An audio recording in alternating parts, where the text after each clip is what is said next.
Esta es una producción de Grupo Fórmula. Encuentra más contenido como este en radioformula.mx. Otro de los temas, las 8:38, otro de los temas de esta semana tiene que ver con el salario mínimo. ¿Qué pasó con el tema del salario mínimo? Hubo un incremento, un anuncio de incremento de la CONASAMI, hubo información importante, no se pusieron tan de acuerdo los empresarios, hubo también ahí una queja de la parte productiva del país sobre lo que puede ocurrir con un alza de este tamaño, del 15%.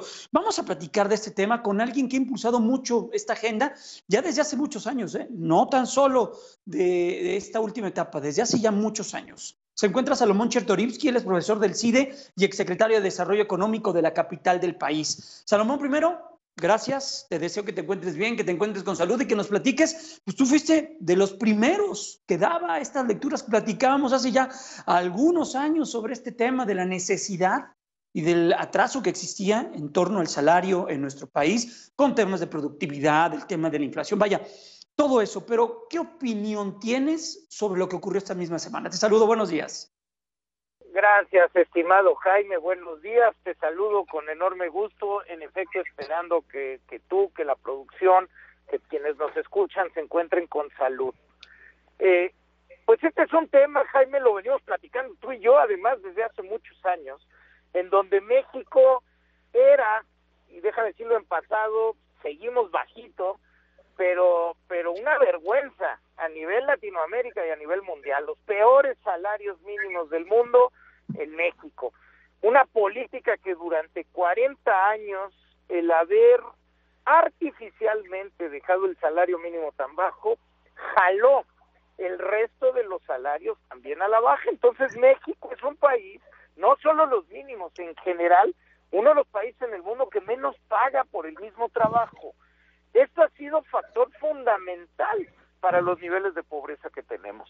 Mira, al día de hoy, podríamos ver los números pre-pandemia, pero al día de hoy es 57% de todos aquellos que trabajan son pobres laborales, Jaime, es decir, que aún trabajando, aún rifándose la vida, no ganan lo suficiente para tener una canasta alimentaria, Jaime, de ese nivel es el que estamos hablando. Entonces, primero, muy bien, y yo creo, Jaime, que es de las, pues, no quiero decir la única, pero de las poquititas cosas que puedo encontrar positivas de este gobierno, es que desde el 18 decidieron sobre el aumento del salario mínimo, para el 19, para el 20, y fue una variable bien relevante en el combate a la pobreza y en el combate a la pobreza laboral, sobre todo. Ahora bien, ¿cuáles son los problemas que tenemos? Déjame dividirlo en dos. El primero es que a pesar de los incrementos que se han manejado, que han sido positivos, insisto, mucho más de lo que durante 4 décadas se hizo, no se ha trazado una política salarial de mayor aliento, es decir, ¿cuánto queremos tener en el 2024 como salarios, Jaime? ¿Cuál debería ser? Yo creo que tendríamos que estar aspirando a que en el 2024 el salario mínimo representara por lo menos 2 canastas alimentarias y no alimentarias, es decir, la línea de pobreza urbana, y digo 2 porque es para un dependiente y un titular, que eso debe de ser alrededor de 211 pesos diarios del día de hoy. Esa tendría que ser la aspiración al 2024. Cuando tú lo trazas a lo largo del tiempo, pues lo que tienes es una perspectiva que le va quitando incertidumbre y que va dejando fuera esta cosa que cada diciembre me van a inventar algo. Voy planeando que de aquí al 24 vamos a llegar a ello de salario mínimo. Segunda valoración, Jaime. En este año en particular, pues sí, la cosa está bien compleja. 1 millón de pequeñitos negocios cerraron. Hay más de 500,000 de personas en el desempleo formal y 4 millones de mexicanas y mexicanos que tenían ocupación que hoy no lo tienen. Son casi 12 millones más de pobres que hoy tenemos. Entonces, las condiciones económicas derivadas de la pandemia, pues sí tendrían que jugar parte en el cómo de la decisión. Qué bueno que el incremento salarial fue del 15%. Para llegar a esta meta que te digo en el 2024 necesitaríamos estar alrededor del 16% de incrementos constantes, pero qué mal que este anuncio, que esta no haya estado acompañado de una política económica que, por ejemplo, con una inyección de recursos del gobierno, subsidiara el empleo sobre todo para las pequeñas empresas. Es decir, que el gobierno les dije, a ver, de los 20 pesos que vas a incrementar el salario mínimo porque lo estamos mandatando, que bueno, por lo menos para los siguientes 6 meses, ya no digas un año, 6 meses, el gobierno va a pagar la mitad. Entonces, con eso, tienes un coadyuvante en esta época en donde también a las empresas les está yendo muy mal y necesitan algún tipo de apoyo, Jaime.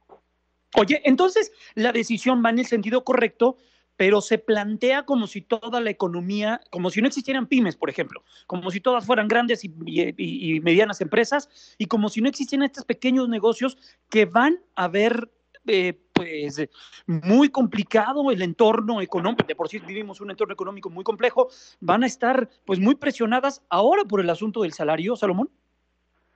Pues mira, es una medida fundamental y el salario tiene que tener su propia lógica, pero no podría estar exenta de una discusión más amplia de las medidas que tenemos que imponer para poder ayudar sobre todo, como bien dices, a los pequeños agentes de la economía, en este caso a los micronegocios, que en efecto, en esta época, en este momento, con la baja en los flujos, con la baja en las ventas, pues por supuesto que pueden estar viendo una situación muy compleja. Para muchas empresas, así lo manifiestan en las encuestas del INEGI, para muchas empresas los siguientes 12 meses se ven muy difíciles. Esta realidad tendría que estar incorporada no en el análisis del salario mínimo, porque no quieres impactar el salario, pero sí tendría que estar entendido que al mandatar un salario mínimo de 15% adicional, pues va a haber empresas que se la van a ver difíciles y tendría que haber un coadyuvante por parte del gobierno para equilibrar esta situación, Jaime. Estamos platicando con Salomón Chertorivsky, él es profesor del CIDE y exsecretario de Desarrollo Económico de la capital del país. Salomón, ¿te sorprende que esta votación en la CONASAMI no haya sido acompañada entonces de la iniciativa privada? La acompañó el gobierno, la acompañaron los sindicatos y la IP, pues, de propio Consejo Coordinador Empresarial y Coparmex, sacaron comunicados de prensa. Mira, en efecto, sobre todo Coparmex, que ha sido realmente solidario en materia de los incrementos de salario mínimo, creo que más bien su posición no fue escuchada. Y era un poco en este sentido en el que te hablo, digo, no sé cuáles fueron los tonos, no sé cuál fue el ambiente, pero el asunto era cómo el gobierno ayuda, sobre todo a los pequeños negocios, para que puedan hacer efectivo el incremento del salario. Salomón, estamos pues viviendo el tema de la pandemia. Tú eres especialista en este tema, un poco llevándote a ese tema. ¿Qué va a pasar para fin de año? ¿Qué va a pasar? Estaba leyendo, me parece que el jueves de esta semana, el CDC allá en Estados Unidos calculan que para el 9-10 de enero, más de 320,000 personas van a haber muerto en Estados Unidos por coronavirus. Es una locura, es una brutalidad lo que está ocurriendo, Salomón.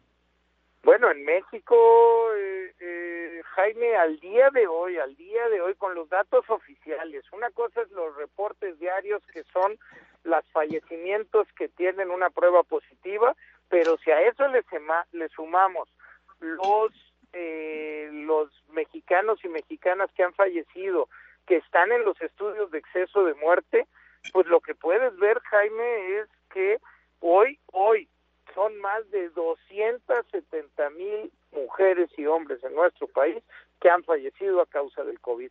Es una desgracia, Jaime, de tamaños no conocidos. La peor desgracia sanitaria que hemos tenido en más de 100 años, acompañada, sí, del virus que nos vino de fuera, pero de un pésimo manejo, una pésima gestión de la pandemia por parte del gobierno de México y en particular de la autoridad sanitaria.